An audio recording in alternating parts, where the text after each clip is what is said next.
الملكوت لتشارك جميع القديسين. افتح لها يا رب أبواب الراحة لترتب مع كافة الملائكة، ولتستحق أن تنظر النعيم ولتدخلها ملائكة النور إلى الحياة، ولتتكي في حضن آبائنا إبراهيم وإسحاق ويعقوب. اغفر لها خطاياها التي سبقت فصنعتها بمعرفة وغير معرفة معا، لأنك أنت يا رب تعرف ضعف البشرية ونقصها، وبرحمتك عزي الذين خلفتهم وأهل بيتها إلهم صبرا. أعوذ أجل صالحا سمعيا بشفاعة سيدتنا القديسة مريم وجميع صفوف السماء.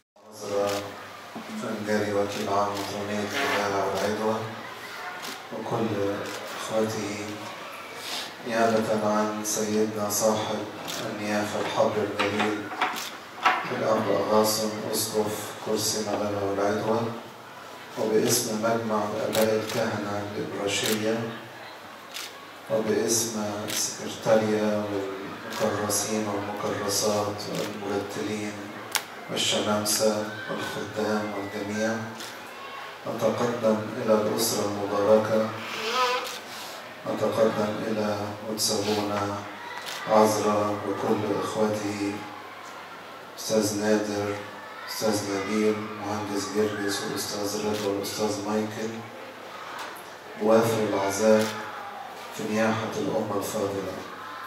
وباسم الأسرة أيضا نشكر كل الذين أتوا وشاركوا في هذه النياحة المباركة، آباء الكنيسة، كهنة هذه الكنيسة، متسابونا تدرس رياض. الرب يعزيكم جميعا،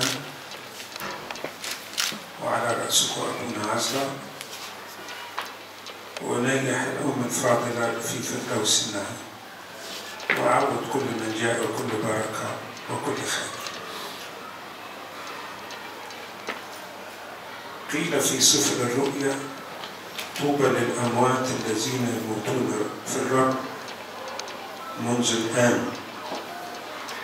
نعم، يقول الروح لكي يستريحوا من أتعابهم وأعمالهم تتبعهم. ولذا قول القديس يوحنا الذي كتب لنا بالروح القدس: ربط الراحة بالموت في الرب. ربط الراحة بالموت في الرب. الموت في الرب يعني الموت في الإيمان. حقيقة نحن نودع هذه النفس العزيزة من وسطنا، الأم البارة اللي كانت قدوة من وسط الأمهات الكثيرات في إبراشية مغاغة والعدوى. فهنيء لها بفردوس النعيم بعد أن قامت بدورها ورسالتها كأم، فهي انتقلت في الرب.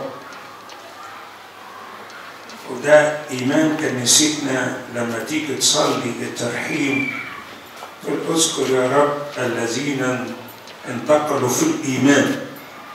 ده في الترحيم في القداس الإلهي. الذين انتقلوا في الإيمان نطمئن عليهم،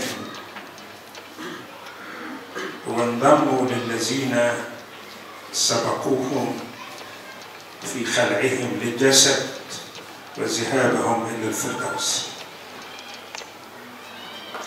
الذين انتقلوا في الإيمان يعني الإيمان المسلم للكنيسة من ماري ماركوس.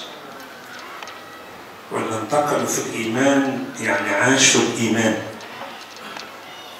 مش مجرد إنسان مسيحي أو إنسانة مسيحية، لا، لازم يكون عاش الإيمان، لأن الشيطان يعرف الإيمان لكن لا يعيش الإيمان. قال عنه القديس يعقوب في رسالته: يؤمنون ويقشعرون، لكن هل الشياطين يعملون أعمالا صالحة؟ إطلاقا، بل وراء كل شر وشبه شر. فالمهم الذي ينتقل يكون عاش الإيمان، عاش الإيمان تعمد، وعاش الإيمان قدم توبة صادقة أمينة، وعاش الإيمان داخل الكنيسة وتمتع بنعم المسيح التي في الكنيسة التي تقدمه الكنيسة كل يوم لأبنائها وبناتها وتابعيها. اللي عاش الإيمان ومات فيه، اللي صلى وصام وسهر وتعب. لا تظنوا أيها الأحباء أن الصلاة والصوم والتعب قاصر على الرهبان أو رجال الدين، ده على كل إنسان مؤمن بالمسيح.